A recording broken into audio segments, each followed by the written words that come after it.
What's funnier, kids getting hurt or robots falling down? Do a flip! I'm actually serious about this. I want to find the answer. This is a personal journey for me, as these are the two funniest things on the planet to me, and they never fail to get a laugh. They're just like GTA characters. Just look at this. How can you not laugh at this? They certainly have a few similarities. The awkwardly falling down, both of them are lesser intelligence than me. They're both human-like. Did I just imply that kids aren't human? I stand by what I said. There are some differences too, and I want to figure out scientifically which one is the funniest and score it so I can mathematically answer the question, what's the funniest thing on the planet? Because overanalyzing a joke always makes it funnier, right? So I've done some research to see if there are some scientific reasons why certain things are funny to us. It seems like that's a question that's been asked for millennia. Turns out there are some legitimate scientific theories that date all the way back to the Giga Chad Plato. I'll briefly go over these theories before I put them to the test to definitively determine what's funnier, robots falling down or kids getting hurt. There's actually 4 main theories that I'll be going over today. For the first one, Plato, in what was documented as the first shower thought, asked himself, what makes things funny? Ironically, while pooping in the public bathhouse. The theory he and other Greek philosophers came up with was called superiority theory. It suggests that all humor is derived from the misfortunes of others, and therefore our own relative superiority. Thomas Hobbes also suggests that humor results in any situation where there's a sudden realization of how much better we are than our direct competition.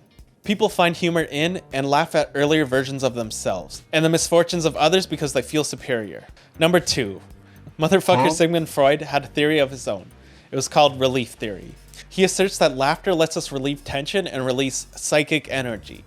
In other words, Freud and other relief theorists believe that some buildup of tension is inherent to all humorous situations, and their perception of humor is directly related to the release of that tension.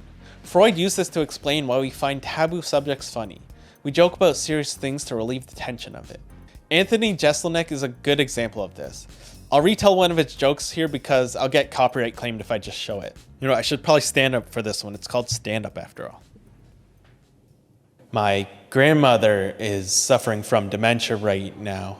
She forgets who she is, wanders out of the house, gets lost for hours. It's a problem. So what I did was I tied a bell around her neck. Sounds inhumane, sure, but problem solved. I mean, that thing is really heavy.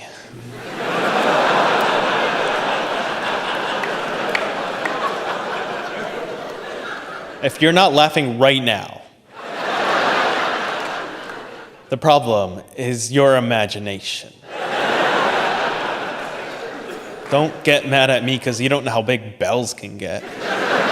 The joke starts off by making us feel tense, wondering where it's going. Dementia is a serious issue, and by laughing about it, we relieve some of the tension we feel about it. Number 3, incongruity theory. Basically, it's unexpected.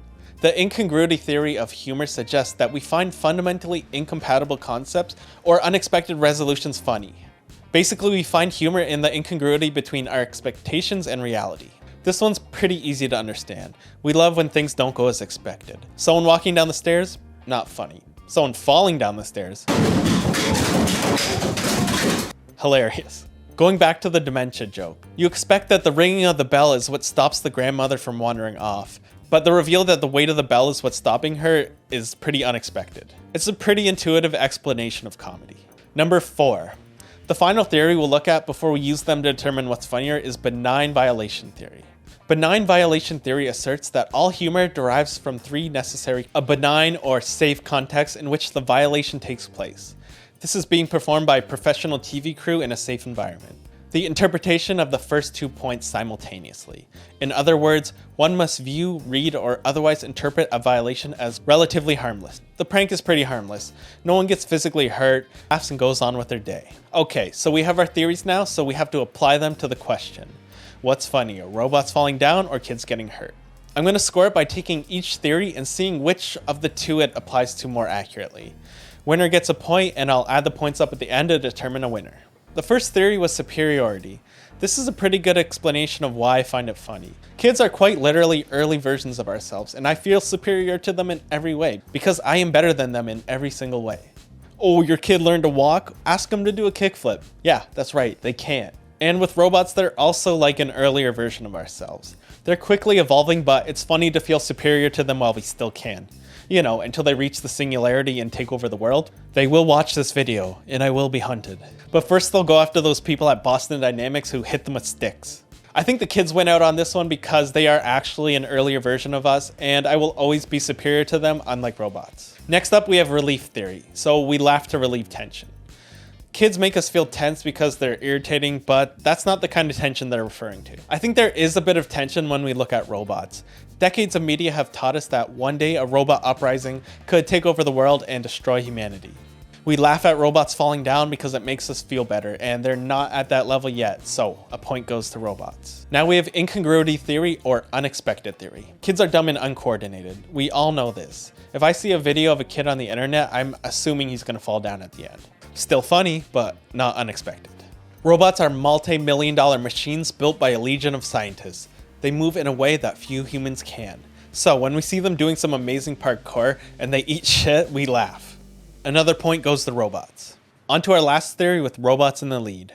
Benign violation. For kids, is there some sort of norm violation going on here? Not really, it's kids just doing kids things. Is it in a benign or safe context?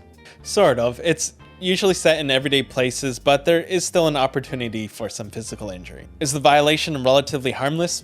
Again, sort of. For robots, is there a norm violation going on here? Yeah, kind of. You have inanimate objects doing human-like things, which goes against the norm. Is it in a benign or safe context? Yeah, robots can't get hurt and don't feel pain, so there's no risk to anyone's safety. That is, until they learn to fight back. Is the violation relatively harmless? Yeah, inanimate objects doing human-like things doesn't offend, and there's no risk to harm to anyone, so robots get the last point. So there it is, robots falling down wins 3-1 and can be declared the funniest thing in existence. Kids getting hurt took the early lead and put up a good fight, but in the end, robots won. Just like they'll win in the inevitable war against humans. There is no stopping them. The Robots. will soon be here. And I, for one, welcome our new Robot. overlords.